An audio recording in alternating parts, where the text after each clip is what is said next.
लाडकी बहिणीचा लाडक्या ताईंनो 17वा हप्ता अपडेट काय असणार आहे, त्याचबरोबर ई-केवायसी तुमची झाली असेल किंवा नसेल झाली तर यासाठी सगळ्यात महत्त्वाचा हा व्हिडिओ असणार आहे। तुमची जर ई-केवायसी झाली असेल तर ती चेक कशी करायची किंवा ज्यांची ई-केवायसी अजून बाकी असणार आहे त्यांनी ती कशी चेक करायची, कसं करायचं, पुढे सगळ्या गोष्टी तुम्हाला स्टेप बाय स्टेप सांगणार आहे। खूप महत्त्वाचा व्हिडिओ असणार आहे आणि ई-केवायसी जर नाही केली तर तुम्हाला पुढचे म्हणजे पुढच्या 18 19 म्हणजे 19वा 20वा हप्ता त्याच्यापासून पुढे जे असणार आहे ते हप्ते भेटणार नाहीये। त्याच्यामुळे केवायसी करणं खूप गरजेचं आहे आणि स्टेप बाय स्टेप तुम्हाला मी सगळ्या गोष्टी सांगणार आहे की कशा स्वरूपात चेक करायचं। चला आता वेळ न वाया घालता डायरेक्ट व्हिडिओकडे येणार आहे। 17वा हप्ता अपडेट तुम्हाला या ठिकाणी मी सांगणार आहे कशा स्वरूपात आहे किंवा 17वा 18वा हप्ता 3000 रुपये तुमच्या अकाउंटला येणार आहेत का ते पण आपण बघणार आहोत। त्याचबरोबर जीआर केव्हा येणार आहे बघा, ह्या आठवड्यामध्ये जीआर येण्याचे चान्सेस आहेत, त्याच्यामुळे ते पण तुम्हाला मी सांगणार आहे आणि केवायसी स्टेप बाय स्टेप काय आहे हे सगळ्या गोष्टी सांगतो। व्हिडिओ काळजीपूर्वक शेवटपर्यंत बघत आहे। खूप महत्त्वाची गोष्ट आहे बघा लाडकेनो,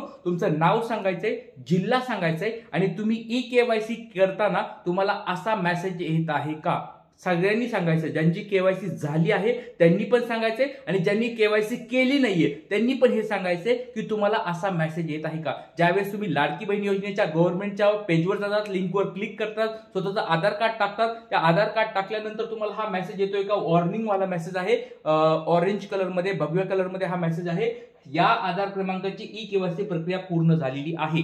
जर तुमचा असं मेसेज येत असेल तर काळजी करायची गरज नाहीये, तुम्हाला तुमची ई-केवायसी पूर्ण झाली। पण असं समजू नका की हा मेसेज आला म्हणजे तुम्हाला हप्ता येणार आहे, याची पडताळणी पण होणार आहे। तुम्ही होय केलंय त्या ठिकाणी तुमचं बरोबर तुम्ही होय केलेलं आहे का नाही केलंय त्या ठिकाणी सगळ्या गोष्टी चेक केल्या जाणार, तुमची जात वगैरे पडताळणी होणार आहे। आधार कार्ड तुमचा जो असणार आहे त्या आधार कार्डवर किती तुम्हाला इन्कम आहे, वर्षाचं इन्कम बघा लाडक्या एक गोष्ट लक्षात ठेवा, तुमच्या कुटुंबाचं रेशन कार्ड वरले जे जे लोक आहेत त्या लोकांचे आधार कार्ड या ठिकाणी अपडेट होतील आणि त्याच्यानुसार तुमच्या कुटुंबाचं वार्षिक उत्पन्न किती आहे ते सगळं चेक होणार आहे। त्याच्यामुळे केवायसी ही या ठिकाणी आधार कार्डला लिंक केली जात आहे। तुमच्या पतीचं असेल, तुमच्या वडिलांचं असेल, आधार कार्ड चेक केल्यानंतर तुमची असेल, इन्कम असेल, त्या सगळ्यांची इन्कम चेक केली जाणार आहे आणि इन्कम मध्ये तुम्ही जर 2.5 लाखापेक्षा कमी बसलात तर तुम्हाला ई-केवायसी मध्ये काही प्रॉब्लेम येणार नाही। पण जर तुम्ही 2.5 लाखापेक्षा पुढे गेलात तर तुम्हाला लाडक्या बहिणीचा हप्ता बंद होणार आहे। त्या सगळ्या गोष्टी बघणार आहोत, त्याच्यामुळे स्टेप बाय स्टेप सगळं सांगतोय, काळजीपूर्वक हा व्हिडिओ बघायचा आहे। सगळ्यात पहिली गोष्ट म्हणजे ज्या लाडक्या ताईंनी ई-केवायसी केली आहे त्यांनी अशी ई-केवायसी केली आहे का ते पण चेक करायचं आहे आणि ज्यांची ई-केवायसी पेंडिंग आहे त्यांनी पण चेक करायचं आहे बघा। आणि ज्याला पती नाही आहेत, वडील नाहीत अशा लाडक्या ताईंनी कमेंट बॉक्स मध्ये तुम्ही डॉक्युमेंट्स काढले आहेत का, तुमच्या पतीचं डेथ सर्टिफिकेट, वडिलांचं डेथ सर्टिफिकेट किंवा पतीचं तुमचं जर या ठिकाणी डायव्हर्स झाला असेल ते डायव्हर्स सर्टिफिकेट, न्यायालयाचे आदेश हे सगळे काढले आहेत का कमेंट बॉक्स मध्ये सांगायचं आहे। तर बघा वेळ न वाया घालता बघा पहिली स्टेप आपण या ठिकाणी बघणार। सगळ्यात पहिली गोष्ट म्हणजे तुम्हाला लाडकी बहीण योजनेच्या वेबसाईटवर जायचं आहे आणि जाऊन तुम्हाला लाभार्थ्याचा आधार क्रमांक म्हणजे लाडक्या बहिणीचा आधार क्रमांक या ठिकाणी टाकायचा आहे। कॅप्चा जो तुम्हाला इथे कॅप्चा दिसेल म्हणजे आता हा कॅप्चा दिसतोय असं नाही, तुम्हाला जो कॅप्चा दिसेल तो कॅप्चा या ठिकाणी टाकायचा आहे। त्याच्यानंतर तुम्हाला बी सहमतवर क्लिक करायचंय आणि ओटीपी पाठवावर क्लिक करायचंय। ही पहिली स्टेप आहे। हे ओटीपी पाठवल्यानंतर तुम्हाला काय होणार आहे, तुमच्या मोबाईलवर हा आधार कार्ड ज्याला मोबाईल नंबर जोडलेला आहे त्याच्यावर तुम्हाला ओटीपी येणार आहे, तो ओटीपी घ्यायचा आहे आणि ओटीपी 10 मिनिटाच्या आत तो टाकायचा आहे। जर 10 मिनिटाच्या आत तुम्हाला ओटीपी नाही आला तर डबल ते चेक करायचं आहे बघा। अशा स्वरूपात तुम्हाला ओटीपी येईल, ओटीपी आल्यानंतर तुम्हाला या ठिकाणी तो ओटीपी टाकायचा आहे, हा 6 अंकी हा ओटीपी असणार आहे, त्याच्यानंतर सबमिट करायचं आहे। म्हणजे ही पहिली स्टेप कंप्लीट झाली बघा लाडक्यानो, ही पहिली स्टेप आहे। या पहिल्या स्टेप मध्ये तुम्हाला काय होणार आहे, तुमची लाडक्या बहिणीची आधार कार्डची केवायसी होणार आहे। ज्यांना पती नाही आहेत, वडील नाही आहेत त्यांनी ही इथपर्यंत केवायसी करायची आहे। आता ज्यांना पती नाही आहेत, सॉरी ज्यांना पती आहेत, ज्यांना वडील आहेत त्यांनी दुसरी पण स्टेप कंप्लीट करायची। पती असतील, वडील असतील, तुम्ही जर विवाहित असाल तर पतीचं आधार कार्ड क्रमांक या ठिकाणी टाकायचा आहे।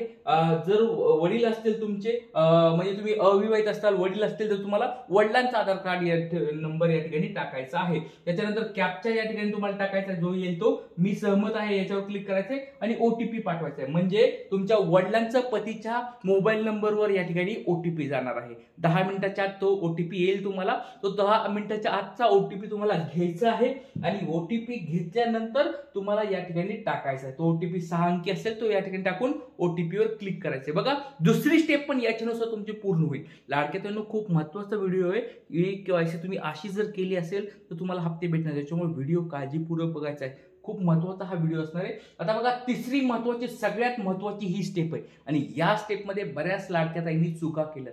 कुणी ह्या चुका केल्या नाही त्यांनी कमेंट बॉक्समध्ये सांगायचंय। बघा, ही तिसरी महत्त्वाची स्टेप आहे।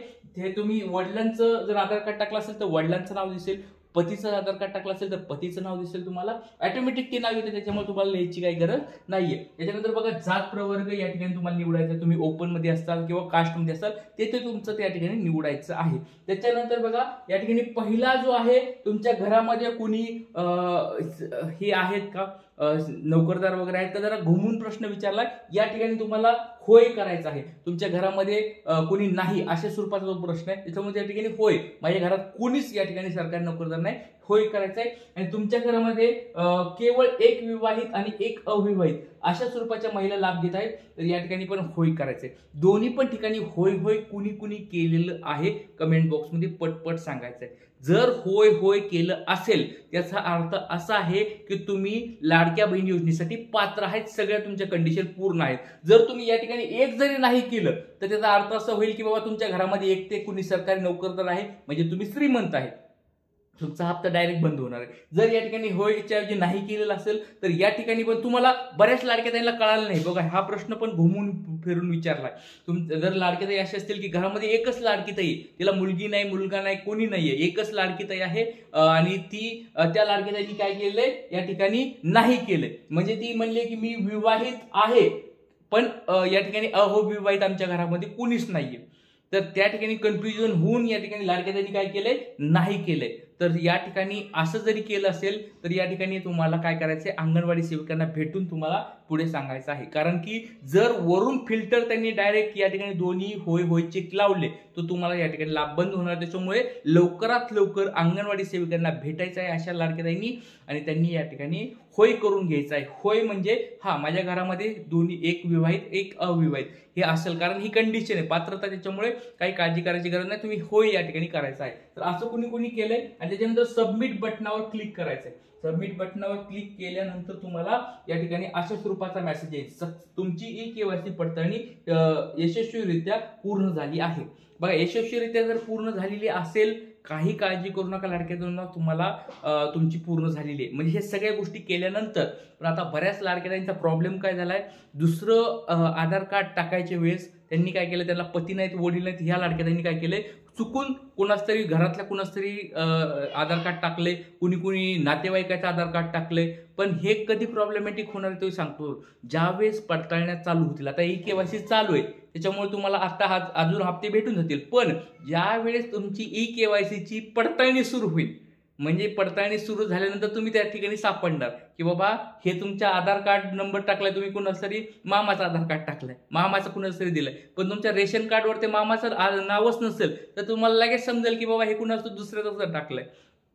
तर त्याच्यामुळे या ठिकाणी प्रॉब्लेम होणार आहे। त्याच्यामुळे लाडक्या ताईंनो, एकदम अशा स्वरूपात तुम्ही ई-केवायसी केली आहे का कमेंट बॉक्समध्ये सांगायचं। खूप सोप्या भाषेत सांगितलंय, कुणाला काही अडचण असतील कमेंट बॉक्समध्ये विचारा। आणि सरकारकडे मागणी आहे की बाबा ज्या लाडक्या ताईंची ई-केवायसी चुकली आहे त्यांना अपडेट करायचं ऑप्शन द्यावे, लवकरात लवकर द्यावे, निवडणुकीच्या अगोदर द्यावे, म्हणजे आपल्याला ह्या ठिकाणी काय फायदा होणार आहे। तर इथेच थांबतो, काही अडचण असेल कमेंट बॉक्समध्ये विचारू शकतात। जय हिंद, जय महाराष्ट्र, जय शिवराय, श्री गुरुदेव।